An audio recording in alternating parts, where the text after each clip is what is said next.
Hi friends, welcome back to my channel. ಹೇಗಿದ್ದೀರಾ ಎಲ್ಲರೂ ಚೆನ್ನಾಗಿದ್ದೀರಾ ಅಂತ ಅಂದ್ಕೊಳ್ತೀನಿ. ಸೊ ಇವತ್ತು ನಾನು ಸಂಜೆಯಿಂದ ವ್ಲಾಗ್ನ ಶುರು ಮಾಡ್ತಾ ಇದ್ದೀನಿ. ಇವತ್ತು ಚಿಕನ್ನ ತೊಗೊಂಡು ಬಂದಿದ್ದೆ. ಸುಮಾರು ದಿನವೇ ಆಗಿತ್ತು ನಮ್ಮ ಮನೆಯಲ್ಲಿ ಚಿಕನ್ ಮಾಡೇ ಇರಲಿಲ್ಲ. ಬರ್ಡ್ ಫ್ಲೂ ಇತ್ತು ಅಂತ ಅಂದ್ಬಿಟ್ಟು ಇವತ್ತು ಹಂಗೂ ಯೋಚನೆ ಮಾಡಿಬಿಟ್ಟೆ ಚಿಕನ್ನ ತೊಗೊಂಡು ಬಂದೆ. ಸುಮಾರು ದಿನವೇ ಆಲ್ಮೋಸ್ಟ್ ಒನ್ ಆ್ಯಂಡ್ ಹಾಫ್ ಮಂತೇ ಆಯಿತು ಅಂತ ಅಂದ್ಕೊಳ್ತೀನಿ. ಇವತ್ತು ಮಾಡೋಣ ಚಿಕನ್ ಸಾಂಬಾರು ಅಥವಾ ಕಬಾಬ್ ಏನಾದರೂ ಮಾಡೋಣ ಅಂತ ಅಂದ್ಬಿಟ್ಟು ತೊಗೊಂಡು ಬಂದೆ. ಇವಾಗ ಅಡುಗೆಗೆ ಅಂತೆಲ್ಲ ರೆಡಿ ಮಾಡ್ಕೊಳ್ತಾ ಇದ್ದೀನಿ. ಚಿಕನ್ ಸಾಂಬಾರು ಹಾಗೆಯೇ ಕಬಾಬ್ ಮಾಡೋಣ ಅಂತ. ನನಗೆ ಯೂಶ್ವಲಾಗಿ ಚಿಕನ್ ಬಿರಿಯಾನಿ ಮತ್ತು ಸಾಂಬಾರು ಕಬಾಬ್ ಈ ರೀತಿಯಾಗಿ ಇಷ್ಟ ಆಗುತ್ತೆ. ಮತ್ತು ಬೇಗ ಮಾಡೋಕ್ಕಾಗೋದು ಅದೇ ರೆಸಿಪಿ ಅಂತ ಹೇಳ್ಬೋದು.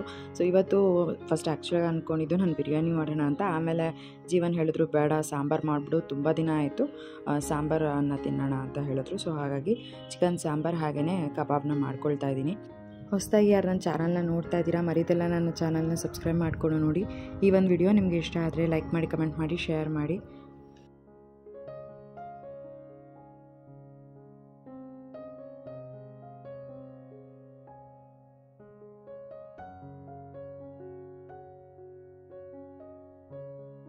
ಇವತ್ತು ನನಗೇನೆ ಏನೋ ಒಂಥರ ಅನ್ನಿಸ್ತಾ ಇತ್ತು, ಅಂದರೆ ಚಿಕನ್ ತಿನ್ನಬೇಕು, ಚಿಕನ್ ಮಾಡೋಣ ಇವತ್ತು ಅಂತ ಅಂದ್ಬಿಟ್ಟು. ಸೊ ಹಾಗಾಗಿ ಸರಿ ಅಂತ ಹೋಗಿ ಚಿಕನ್ ತೊಗೊಂಬರೋಣ ಅಂತ ಅಂದ್ಕೊಂಡೆ. ಬಟ್ ನಾನು ಯಾವತ್ತೂ ಕೂಡ ಚಿಕನ್ ಅಂಗಡಿಗೆ ಹೋಗಿ ಚಿಕನ್ ತೊಗೊಂಡೇ ಬಂದಿಲ್ಲ. ನೀವು ಅನ್ಕೋಬೋದು ಏನಪ್ಪ ಅಂತ ಅಂದ್ಬಿಟ್ಟು. ಬಟ್ ಹೌದು, ನಿಜ, ನಾನು ಚಿಕನ್ ಶಾಪಿಗೆ ಯಾವತ್ತೂ ಹೋಗೇ ಇಲ್ಲ. ಯಾವಾಗಲೂ ಕೂಡ ನಮ್ಮ ಮನೆಯಲ್ಲಿ ಜೀವನೇ ತೊಗೊಂಬರ್ತಾಯಿದ್ರು. ಆಮೇಲೆ ಇವನ್ ಮನೆಗೆ ತೊಗೊಂಡು ಬಂದಮೇಲೂ ಕೂಡ ಅವರೇ ವಾಶ್ ಮಾಡಿಬಿಟ್ಟು ಇಟ್ಬಿಡೋರು. ಜಸ್ಟ್ ನಾನು ಚಿಕನ್ ಯೂಸ್ ಮಾಡೋ ಟೈಮಲ್ಲಿ ನಾನು ಚಿಕನ್ನ ಅಡುಗೆಗೆ ಅಂತ ಹಾಕ್ಕೊಳ್ತಾ ಇದ್ದೆ. ಕಂಪ್ಲೀಟಾಗಿ ಅವರೇ ಏನೆಲ್ಲ ವಾಶ್ ಮಾಡಿಡಬೇಕು ಮತ್ತು ಯಾವುದಕ್ಕೆ ಯಾವ್ಯಾವುದು ಅಂತ ಪೀಸ್ ಸಪ್ರೇಟ್ ಮಾಡಿಡಬೇಕು ಎಲ್ಲನೂ ಅವರೇ ಮಾಡೋರು. ಬಟ್ ಇವತ್ತೊಂಥರ ನನಗೆ ನಾನೇನೋ ಮಿಸ್ ಮಾಡ್ಕೋತಾ ಇದ್ದೀನಿ ಅಂತ ಅನ್ನಿಸ್ತಾಯಿತ್ತು. ಯಾಕಂದರೆ ಯಾವಾಗಲೂ ಜೀವನೇ ಮಾಡೋರಲ್ವ. ಸೊ ಇವತ್ತೇನೋ ಒಂಥರ ನಾನೇ ಮಾಡ್ತಾಯಿದ್ದೀನಲ್ಲ ಅನ್ನೋ ಒಂದು ಹೊಸ ಫೀಲಿಂಗು, ಜೊತೆಗೆ ಬೇಜಾರು ಕೂಡ ಆಗ್ತಾಯಿತ್ತು. ಯಾವಾಗಲೂ ನಾನು ನಾನ್ ವೆಜ್ ಮಾಡುವಾಗ ಜೀವನ ನನ್ನ ಪಕ್ಕದಲ್ಲೇ ನಿಂತ್ಕೊಂಡಿರೋರು. ಏನಾದರೂ ಮಾತಾಡಿಕೊಂಡು ನಾನು ಮತ್ತು ಜೀವನ ಈ ಥರ ಚಿಕನ್ ರೆಸಿಪಿ ಅಥವಾ ಏನೇ ಆಗಿರ್ಬೋದು ನಾವಿಬ್ಬರು ಒಟ್ಟಿಗೆ ನಿಂತ್ಕೊಂಡು ಮಾಡ್ತಾಯಿದ್ದಿದ್ದು. ಬಟ್ ಇವತ್ತೊಂಥರ ಏನೋ ಹೊಸ ಫೀಲಿಂಗ್ ಅಂತ ಅನ್ನಿಸ್ತಾ ಇತ್ತು. ಜೊತೆಗೆ ನಾನು ಅದನ್ನೇ ನನ್ನ ಫ್ರೆಂಡ್ ಹತ್ರ ಕೂಡ ಮಾತಾಡಿಕೊಂಡು ಮಾಡ್ತಾಯಿದ್ದೆ. ಸೊ ಇವತ್ತು ಚಿಕನ್ ನಮ್ಮನೇಲಿ ಯೂಶ್ವಲಾಗಿ ಚಿಕನ್ ಕಬಾಬು ಇಂಥದ್ದೆಲ್ಲ ಜೀವನೇ ಮಾಡ್ತಾಯಿದ್ದು. ನಾನು ಯಾವತ್ತೂ ಮಾಡಿಲ್ಲ ಅಂತ ಅಂದ್ಕೊಳ್ತೀನಿ. ಅವ್ರ ಕೈಯಲ್ಲಿ ತುಂಬಾ ಚೆನ್ನಾಗಿ ಚಿಕನ್ ಕಬಾಬ್ ಬರುತ್ತೆ ರೆಸಿಪಿ. ಸೊ ಯಾವಾಗಲೂ ಅವರೇ ಮಾಡೋರು. ನಾನು ಅದೇ ಇವತ್ತು ಅದನ್ನು ಹೇಳ್ಕೊಂಡೇ ಮಾಡ್ತಾಯಿದ್ದೆ. ನಾನು ಯಾವತ್ತೂ ಕೂಡ ಚಿಕನ್ ಕಬಾಬೇ ಮಾಡಿಲ್ಲ. ಇನ್ಫ್ಯಾಕ್ಟ್ ನಿಮ್ಗೆ ಹೊಸದು ಅಂತ ಅನ್ನಿಸ್ಬೋದು, ಬಟ್ ನಾನು ನನ್ನ ಗಂಡ ಇದ್ದಿದ್ದು ಅದೇ ರೀತಿಯಾಗಿಯೇ.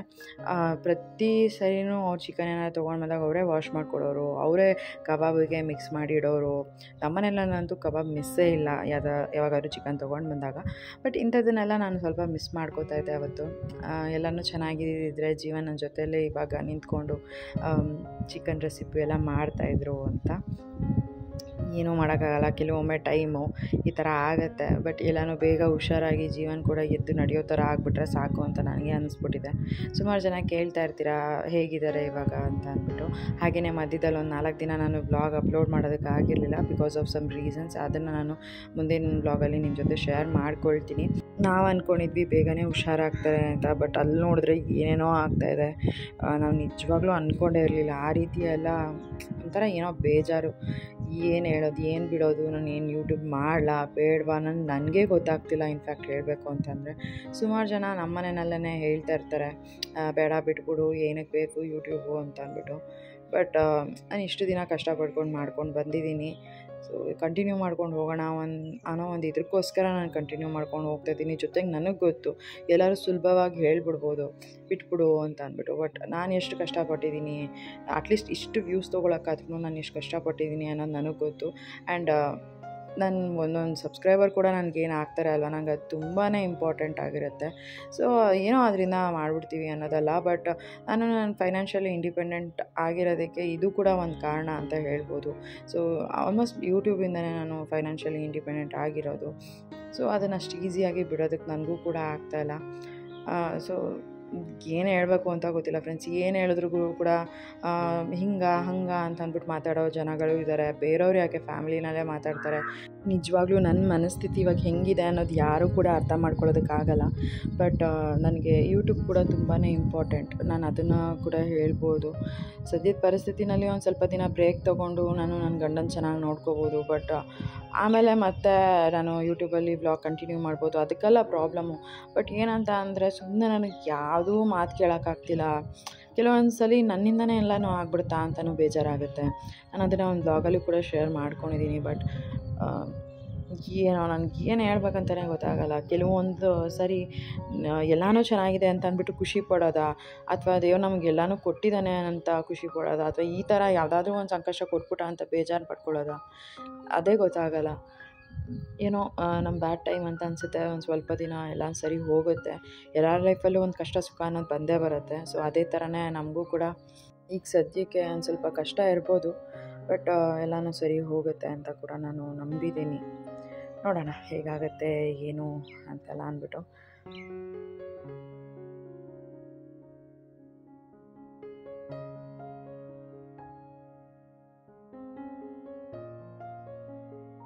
ಸೊ ಚಿಕನ್ ಸಾಂಬಾರು ಆಲ್ಮೋಸ್ಟ್ ಎಲ್ಲರಿಗೂ ಕೂಡ ಗೊತ್ತಿರುತ್ತೆ.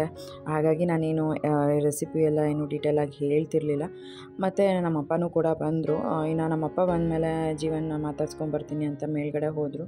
ಅವರು ಕೂಡ ನನಗೆ ಹತ್ರನೇ ಇರೋದ್ರಿಂದ ಒಂದು ಸ್ವಲ್ಪ ಹೆಲ್ಪ್ ಆಗ್ತಿದೆ. ಏಕೆಂದರೆ ಏನಾದರೂ ಇದ್ರೂ ನಮ್ಮಪ್ಪ ಬಂದು ನಮ್ಮ ಕಷ್ಟಕ್ಕೆ ಒಂಚೂರು ಆಗ್ತಾಯಿದ್ದಾರಲ್ವ, ನನಗೆ ಅದಕ್ಕೆ ನಿಜವಾಗ್ಲೂ ತುಂಬ ಖುಷಿ ಇದೆ. ಹಾಗೆಯೇ ನಮ್ಮಪ್ಪ ಬಂದರು ಅಂತ ಅಂದ್ಬಿಟ್ಟು ನಾನು ಕೂಡ ಸಾಂಬಾರು ಕೂಡ ಮಾಡ್ತಾಯಿದ್ದೆ. ಅದು ಕೂಡ ರೆಡಿ ಆಗಿತ್ತು ಅಂತ ಅಂದ್ಬಿಟ್ಟು ಸಾಂಬಾರು ಕೂಡ ಕೊಟ್ಟು ಕಳಿಸ್ದೆ. ಮತ್ತು ಮಧ್ಯಾಹ್ನ ನಾನು ಎಗ್ ರೈಸ್ ಮಾಡಿದ್ದೆ. ನನ್ನ ತಮ್ಮ ತುಂಬ ಇಷ್ಟಪಡ್ತಾನೆ ಎಗ್ ರೈಸ್ ಎಲ್ಲ ತಿನ್ನೋದಕ್ಕೆ. ಸೊ ಹಾಗಾಗಿ ಅವನಿಗೂ ಕೂಡ ಒಂದು ಬಾಕ್ಸಲ್ಲಿ ಹಾಕಿಬಿಟ್ಟು ಕೊಟ್ಟು ಕಳಿಸ್ದೆ. ಜೊತೆಗೆ ಒಂದು ನಮ್ಮದು ಮನೆಯಲ್ಲಿ ಮಿಕ್ಸಿ ಬೇರೆ ಹಾಳಾಗ್ಬಿಟ್ಟಿತ್ತು. ಅದು ಏನೋ ಗೊತ್ತಿಲ್ಲ, ಬ್ಯಾಡ್ ಟೈಮ್ ಅಂದರೆ ಎಲ್ಲ ಹಿಂದಿಂದನೇ ಬರುತ್ತೆ ಅಂತ ಅನಿಸುತ್ತೆ. ಹಾಗಾಗಿ ಅದನ್ನು ರಿಪೇರ್ ಮಾಡಿಸೋದಕ್ಕೂ ಕೂಡ ಆಗ್ತಾಯಿಲ್ಲ ನಮಗೆ. ಸೊ ನಮ್ಮ ಅಪ್ಪನಿಗೆ ಹೇಳಿಬಿಟ್ಟು ಮಿಕ್ಸಿ ಬೇಕಾಗಿದೆ ನನಗೆ ಒಂದು ಸ್ವಲ್ಪ ತೊಗೊಂಡು ಬನ್ನಿ ಅಂತ ಅಂದ್ಬಿಟ್ಟು ಅಮ್ಮನ ಮನೆಯಿಂದಲೇ ಮಿಕ್ಸಿನ ಕೂಡ ತರಿಸ್ಕೊಂಡೆ. ಸೊ ತರಿಸ್ಕೊಂಡು ಮಸಾಲೆಗೆಲ್ಲ ರೆಡಿ ಮಾಡಿಕೊಂಡು ಅದಾದಮೇಲೆ ಏನು ಸಾಂಬಾರು ಮಾಡಿದೆ, ಸಾಂಬಾರನ್ನ ಕೂಡ ನಮ್ಮಮ್ಮನ ಮನೆಗೆ ಒಂಚೂರು ಕೊಟ್ಟು ಕಳ್ಸೋಣ ಅಂತ ಅಂದ್ಬಿಟ್ಟು ಕೊಟ್ಟು ಕಳಿಸ್ದೆ.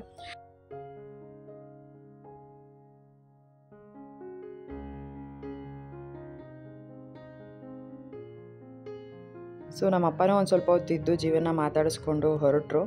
ಆಮೇಲೆ ನಾನು ಕೂಡ ಅಡುಗೆ ಮನೆಯಲ್ಲಿ ಒಂದು ಸ್ವಲ್ಪ ಕೆಲಸಗಳಿದ್ವು, ಅದನ್ನೆಲ್ಲ ಮಾಡ್ಕೊಂಬಿಡೋಣ ಅಂತ ಅಂದ್ಕೊಂಡು ಮಾಡ್ಕೋತಾ ಇದ್ದೆ. ಅಂದರೆ ಪಾತ್ರೆ ಕೆಲಸ ಇದೆಲ್ಲ. ಸೊ ನಾನು ಯೂಶ್ವಲಾಗಿ ಈ ಥರ ಜಾಸ್ತಿ ಪಾತ್ರೆಗಳನ್ನೆಲ್ಲ ನಾನು ಮಾಡ್ಕೊಳ್ಳೋದಕ್ಕೆ ಹೋಗೋಲ್ಲ. ಆವಾಗಲೇ ನಾನು ವಾಶ್ ಮಾಡ್ಕೊಂಬಿಡ್ತೀನಿ. ಬಟ್ ಈ ನಡುವೆ ನನಗೆ ಅದೇನೋ ಗೊತ್ತಿಲ್ಲ, ಬೆಳಗ್ಗೆ ಎದ್ದು ಎಲ್ಲ ಕೆಲಸಗಳನ್ನ ಮಾಡ್ಕೋಬೇಕು ಅಂತಂದರೆ ಎಲ್ಲನೂ ಮಾಡಬೇಕಲ್ಲ ಒಂದು ಕಡೆಯಿಂದ, ಅದೇ ಒಂಥರ ಕಷ್ಟ ಅಂತ ಅನ್ನಿಸ್ತಾಯಿತ್ತು. ಹಾಗಾಗಿ ಅಟ್ಲೀಸ್ಟ್ ಪಾತ್ರೆ ಕೆಲಸಗಳನ್ನಾದರೂ ನೈಟೆಲ್ಲ ಮುಗಿಸ್ಕೊಂಬಿಡೋಣ ಅಂತ ಅಂದ್ಬಿಟ್ಟು ಈ ನಡುವೆ ಅಭ್ಯಾಸ ಮಾಡ್ಕೊಂಡಿದ್ದೀನಿ. ನೈಟೇನೆ ಎಲ್ಲ ಪಾತ್ರೆಗಳನ್ನ ತೊಳೆದು ಕಂಪ್ಲೀಟ್ ಅಡುಗೆ ಮನೆನ ಕ್ಲೀನ್ ಮಾಡ್ಕೊಂಬಿಡ್ತೀನಿ. ಸೊ ಬೆಳಗ್ಗೆ ಎದ್ದು ನಾನು ಮನೆ ಕಸ ಗುಡಿಸಿ ಮನೆ ಒರೆಸ್ಕೊಳ್ಳೋದಕ್ಕೆ ಆಗುತ್ತೆ. ಆಮೇಲೆ ನನಗೂ ಕೂಡ ಅಷ್ಟಾಗೇನು ಕಷ್ಟ ಅಂತ ಅನಿಸಲ್ಲ. ಇವಾಗ ಊಟ ಮಾಡಿರೋದು ಒಂದೆರಡು ತಟ್ಟೆ ಇದ್ರೂ ಕೂಡ ನಾನು ಬೆಳಗ್ಗೆ ವಾಶ್ ಮಾಡ್ಕೋಬೋದು, ಅಂಥದ್ದೇನು ಪ್ರಾಬ್ಲಮ್ ಅಂತ ಅನಿಸಲ್ಲ. ಸೊ ಈ ರೀತಿಯಾಗಿ ಮಾಡ್ಕೊಳ್ತೀನಿ. ನಾನು ಫಸ್ಟೇ ಆ್ಯಕ್ಚುಲಾಗಿ ಮುಂಚೆ ಎಲ್ಲ ಫಾಲೋ ಮಾಡ್ತಾಯಿದ್ದು, ಅಂದರೆ ಈ ಮನೆಗೆ ಬಂದಾಗ ಸ್ಟಾರ್ಟಿಂಗಲ್ಲಿ ನೈಟೇನೆ ಕಸ ಗುಡಿಸ್ಬಿಟ್ಟು ಮಲ್ಕೊಂಡ್ಬಿಡ್ತಾಯಿದ್ದೆ. ಬೆಳಗ್ಗೆ ಎದ್ಬಿಟ್ಟು ಮನೆ ಒರೆಸಿ ಪೂಜೆ ಮಾಡ್ತಾಯಿದ್ದೆ. ಸೊ ಈ ರೀತಿಯಾಗಿ ಇತ್ತು. ಬಟ್ ಒಬ್ಬರು ವೀವರ್ ಹೇಳಿದ್ರು, ನೈಟ್ ಕಸ ಗುಡಿಸಿ ಮಲ್ಕೋಬಾರ್ದು, ಅದು ಒಳ್ಳೆಯದಲ್ಲ. ಸೊ ಎಷ್ಟೇ ಕಷ್ಟ ಆದರೂ ಪರವಾಗಿಲ್ಲ, ಬೆಳಗ್ಗೆನೇ ಎದ್ದು ಮಾಡ್ಕೊಳ್ಳಿ ಅಂತ. ಪಾಪ ಅವರು ನಮ್ಮ ಒಳ್ಳೆಯದಕ್ಕೇ ಹೇಳಿರೋದು ಅಲ್ವಾ. ಸೊ ಆವಾಗಿಂದ ನಾನು ಅದನ್ನು ಫಾಲೋ ಮಾಡ್ತಾಯಿದ್ದೀನಿ. ನೈಟ್ ಏನು ಕಸ ಗುಡಿಸಿ ಮಲ್ಕೊಳ್ಳಲ್ಲ, ಬೆಳಗ್ಗೆನೇ ಎದ್ದು ಕಸ ಗುಡಿಸ್ಕೊಂಡು ಆಮೇಲೆ ಮನೆ ಒರೆಸಿ ನಂದೇನು ಕೆಲಸ ಇದೆ ನಾನು ಮಾಡ್ಕೊಳ್ತೀನಿ. ಪರವಾಗಿಲ್ಲ, ಇನ್ನೊಂದು ಅರ್ಧ ಗಂಟೆ ಲೇಟ್ ಆಗ್ಬೋದಲ್ವ. ಸೊ ಪರವಾಗಿಲ್ಲ ಅಂತ ಅಂದ್ಬಿಟ್ಟು ಈ ರೀತಿಯಾಗಿ ಮಾಡ್ಕೊತೀನಿ. ಇನ್ನು Jeevan first time after A long time ಮೇಲಿಂದ ಕೆಳಗಡೆ ಬರ್ತಿದ್ದಾರೆ. ಅದು ಪಾಪ ಟ್ರೈ ಮಾಡ್ಕೊಂಡು ಬಂದರು ಈ ಥರ. ಆಮೇಲೆ ಹಂಗೂ ಅಪ್ಪನೂ ಕೂಡ ಸಪೋರ್ಟ್ ಮಾಡ್ತಾಯಿದ್ದ. ಪಾಪ ಬಾ ಇನ್ನೊಂದೇ ಸ್ಟೆಪ್ಪು ಬಾ ಪಾಪ ಅಂತ ಅಂದ್ಬಿಟ್ಟು. ಸೊ ಈ ಥರ ಅವನು ಇನ್ನೂ ಏನೂ ಗೊತ್ತಾಗಲ್ಲ. ಅವ್ನಿಗೂ ಏನಂದರೆ ಪಪ್ಪಂಗೆ ಈ ಥರ ಆಗಿದೆ ಅನ್ನೋದು ಅಷ್ಟೇನೆ. ಬಟ್ ಅವ್ನಿಗೇನು ಅಂತಂದರೆ ಬನ್ನಿ ಅನ್ನೋ ಥರ ಅವನೇ ಹೇಳ್ಕೊಂಡು ಟಿ ವಿ ನೋಡೋಣ ಬನ್ನಿ ಪಪ್ಪ ಅಂತ ಅಂದ್ಬಿಟ್ಟು ಕರ್ಕೊಂಡು ಬಂದ.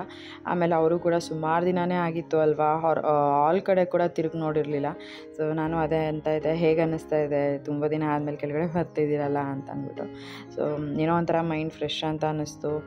ಇವಾಗ ಬಂದುಬಿಟ್ಟೆ, ಹತ್ತು ಹೋಗೋದೇ ಇರೋದು ಅಂತ. ನಾನು ಪರವಾಗಿಲ್ಲ, ಇವಾಗ ಇಲ್ಲೇ ಕುತ್ಕೊಂಡು ಊಟ ಮಾಡಿ ಆಮೇಲೆ ಹೇಗೋ ಟ್ರೈ ಮಾಡಿ ಹತ್ಕೊಂಡು ಹೋಗೋಕ್ಕಾಗತ್ತೆ ಅಂತ. ಅಂದರೆ ಮೆಟ್ಲು ಹತ್ಕೊಂಡಂತೂ ಹೋಗೋದಕ್ಕಾಗೋದಿಲ್ಲ, ಕುತ್ಕೊಂಡೇ ಕಾಲು ಹಿಂದೆಗಡೆ ತೊಗೊಂಡು ಹೋಗಬೇಕಾಗತ್ತೆ. ಸೊ ನಮ್ಮ ಮನೆಯಲ್ಲಿ ಇದೊಂದು ಈ ಥರ ಡಿಸಡ್ವಾಂಟೇಜ್ ಆಯಿತು. ಸುಮಾರು ಸಲ ನಾನೇ ಅಂದ್ಕೊಂಡಿದ್ದೀನಿ ಕೆಳಗಡೆ ನಾವೊಂದು ರೂಮ್ ಮಾಡಿಬಿಟ್ಟಿದ್ದಿದ್ರೆ ತುಂಬಾ ಹೆಲ್ಪ್ ಆಗ್ತಿತ್ತು ಜೀವನ್ಗೆ, ಅದರಲ್ಲೂ ಈ ಥರ ಟೈಮಲ್ಲಿ. ಬಟ್ ನಮಗೇನು ಅಂದ್ಕೊಂಡಿರಲಿಲ್ಲ ಅಲ್ವ ನಾವು ಕೂಡ ಈ ರೀತಿ ಎಲ್ಲ ಆಗುತ್ತೆ, ನಮಗೂ ಈ ರೀತಿಯಾಗಿ ಒಂದು ಪರಿಸ್ಥಿತಿ ಬರುತ್ತೆ ಅಂತೆಲ್ಲ ನಾವು ನಿಜ ಅಂದ್ಕೊಂಡೇ ಇರಲಿಲ್ಲ. ನಮಗೇನು ನೆಸೆಸರಿ ಇಲ್ಲ, ಬೇಡ ಪರವಾಗಿಲ್ಲ ಮೇಲೇ ಬರಲಿ ರೂಮ್ ಅಂತ ಅಂದ್ಬಿಟ್ಟು 2 ರೂಮ್ನು ಕೂಡ ಮೇಲೇ ಮಾಡಿಬಿಟ್ವಿ. ಸೊ ಕೆಳಗಡೆ ಎಲ್ಲನೂ ಸ್ವಲ್ಪ ವಿಶಾಲವಾಗಿ ಬರಲಿ ಅಂತ ಅನ್ನೋದಕ್ಕೋಸ್ಕರ. ಬಟ್ ಈಗ ಗೊತ್ತಿರಲಿಲ್ಲ ಫ್ರೆಂಡ್ಸ್ ಈ ಥರ ಆಗುತ್ತೆ ಅಂತ.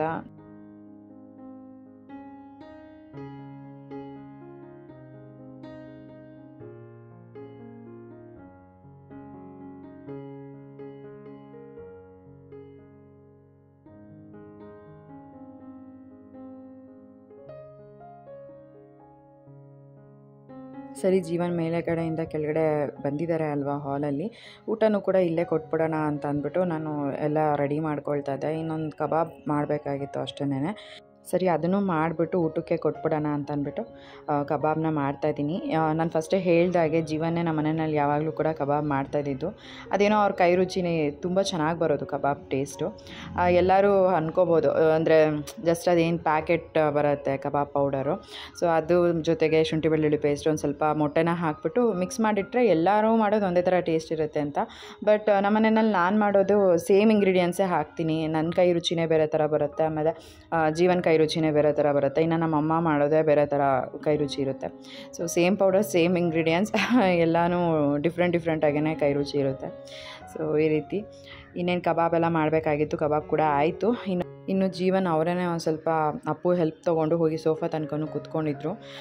ನಾನೇನು ಜೀವನಿಗೆ ಜಾಸ್ತಿ ನಡೀರಿ ಅಂತ ಹಿಂಸೆ ಕೊಡ್ತಾಯಿದ್ದೀನಿ ಅಂತೆಲ್ಲ ಅಂದ್ಕೊಳಕ್ಕೆ ಹೋಗಬೇಡಿ.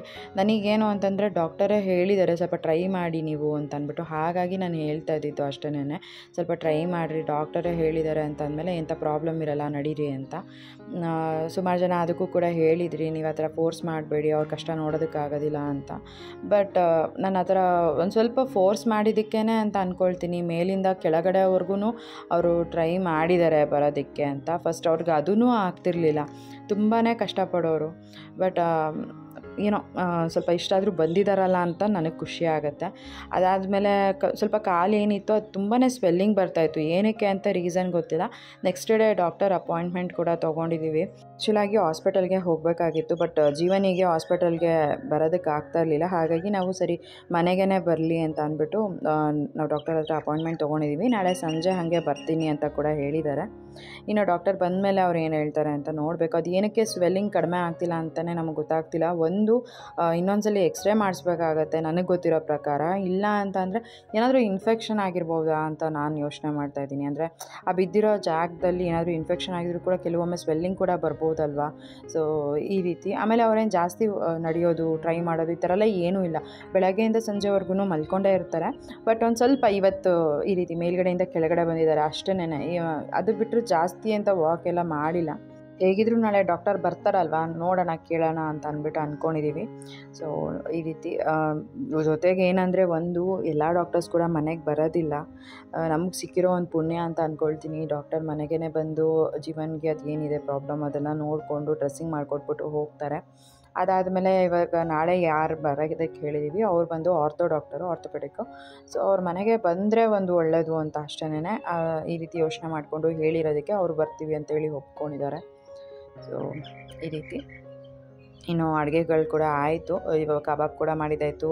ಆಮೇಲೆ ಮುದ್ದೆ ಮಾಡೋಣ ಅಂತ ಕೇಳಿದೆ. ಜೀವನ ಏನು ಮುದ್ದೆ ಬೇಡ ಸಾಕು ಅನ್ನನೇ ಕೊಡು ಅಂತ ಹೇಳಿದ್ರು.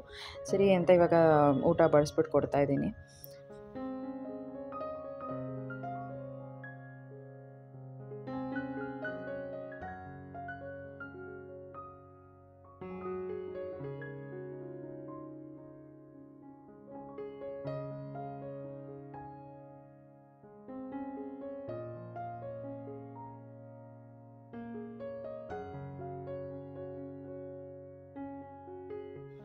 ಹಾಗೆಯೇ ಸುಮಾರಷ್ಟು ಜನ ತುಂಬಾ ಒಳ್ಳೊಳ್ಳೆ ಕಮೆಂಟ್ ಮಾಡ್ತೀರಾ. ನಂಗೆ ನಿಜವಾಗ್ಲೂ ಎಷ್ಟು ಖುಷಿಯಾಗುತ್ತೆ ಅಂತ ಅಂದರೆ ನಮ್ಮನ್ನು ಇಷ್ಟು ಜನ ಕೇರ್ ಮಾಡ್ತಿದ್ದೀರಲ್ಲ ಅಂತ ತುಂಬ ಖುಷಿಯಾಗುತ್ತೆ. ಕೆಲವೊಮ್ಮೆ ಫ್ಯಾಮಿಲಿ ಮೆಂಬರ್ಸೇ ಇಷ್ಟೊಂದು ಕೇರ್ ಮಾಡಲ್ಲ. ಬಟ್ ನೀವು ಜಸ್ಟ್ ನನ್ನ ವಿಡಿಯೋಸ್ನ ನೋಡಿ ನನಗಿಷ್ಟು ಸಪೋರ್ಟ್ ಮಾಡ್ತೀರಾ. ಜೊತೆಗೆ ಜೀವನ ಬಗ್ಗೆನೂ ಕೂಡ ತುಂಬ ಕನ್ಸರ್ನಲ್ಲಿ ಕೇಳ್ತೀರಾ, ಮೆಸೇಜ್ ಮಾಡ್ತೀರಾ. ಸೊ ತುಂಬಾ ಖುಷಿಯಾಗತ್ತೆ. ಥ್ಯಾಂಕ್ ಯು ಸೋ ಮಚ್ ನಿಮ್ಮೆಲ್ಲರಿಗೂ ಕೂಡ. ಒಬ್ಬರು ಇಬ್ಬರು ಆದರೆ ಅದೊಂಥರ ನಂಗೆ ಸುಮಾರು ಜನ ಕೇಳಿದ್ದೀರಾ. ಸೊ ನಾನೇ ನಿಜವಾಗ್ಲೂ ಅಂದ್ಕೊಂಡಿರಲಿಲ್ಲ ಇಷ್ಟೆಲ್ಲ ಪ್ರೀತಿ ಕೊಡ್ತೀರಾ ನೀವು ಅಂತ ಅಂದ್ಬಿಟ್ಟು. ಹಾಗೆಯೇ ದೇವ್ರ ಹತ್ರ ಕೂಡ ಕೇಳ್ಕೊತೀವಿ ಆದಷ್ಟು ಬೇಗ ಜೀವನ್ಗೆ ಹುಷಾರಾಗಲಿ ಅಂತ ಅಂದ್ಬಿಟ್ಟು. ಅಂತೆಲ್ಲ ಕಮೆಂಟ್ ಮಾಡಿದಾಗ ನಿಜ ನನಗೆ ತುಂಬ ಖುಷಿಯಾಗತ್ತೆ. ಯಾರೋ ಒಬ್ಬರು ಗೊತ್ತಿಲ್ಲದಲೇ ಇರೋರು ನಮ್ಮನ್ನು ಇಷ್ಟು ಪ್ರೀತಿ ಮಾಡ್ತಾಯಿದ್ದಾರೆ ಅಂತ ಅಂದ್ಬಿಟ್ಟು. ಇದಕ್ಕೆ ನನಗೆ ಏನು ಹೇಳಬೇಕು ಅಂತ ಗೊತ್ತಿಲ್ಲ. ಸುಮಾರು ಸಲ ನಾನೇ ಅಂದ್ಕೊಳ್ತೀನಿ, ಫ್ಯಾಮಿಲಿ ಮೆಂಬರ್ಸ್ಗಿಂತ ಯಾರೋ ಗೊತ್ತಿಲ್ಲದಲೇ ಇರೋರೇ ನಮ್ಮನ್ನು ತುಂಬ ಕೇರ್ ಮಾಡೋವಾಗ ಅಯ್ಯೋ ಯಾಕೆ ಈ ಥರ ಫ್ಯಾಮಿಲಿ ಮೆಂಬರ್ಸು ಅಂತ ಅಂದ್ಬಿಟ್ಟು ಒಬ್ಬರು ಒಂದು ಫೋನ್ ಮಾಡಿ ಏನೂ ಕೇಳಲ್ವಲ್ಲ. ಅಂದರೆ ಅವ್ರ ಕಷ್ಟಗಳಿಗೆ ನಾವಾಗಿರಬೇಕು, ಬಟ್ ನಮ್ಮ ಕಷ್ಟಗಳಿಗೆ ಅವ್ರು ಆಗಿರಲ್ಲ ಅಲ್ವಾ ಅಂತ ಅಂದ್ಬಿಟ್ಟು ಏನೋ ಇರಲಿ. ಅವ್ರವ್ರ ಕಷ್ಟಗಳು ಬಂದಾಗ ನಮ್ಮನ್ನು ನೆನೆಸ್ಕೊಂಡಾಗ ನಾನು ಅವಾಗ ಮಾತಾಡ್ತೀನಿ ಅವ್ರ ಹತ್ರ. ಅದು ಬಿಟ್ಟರೆ ಇನ್ನೇನಿಲ್ಲ.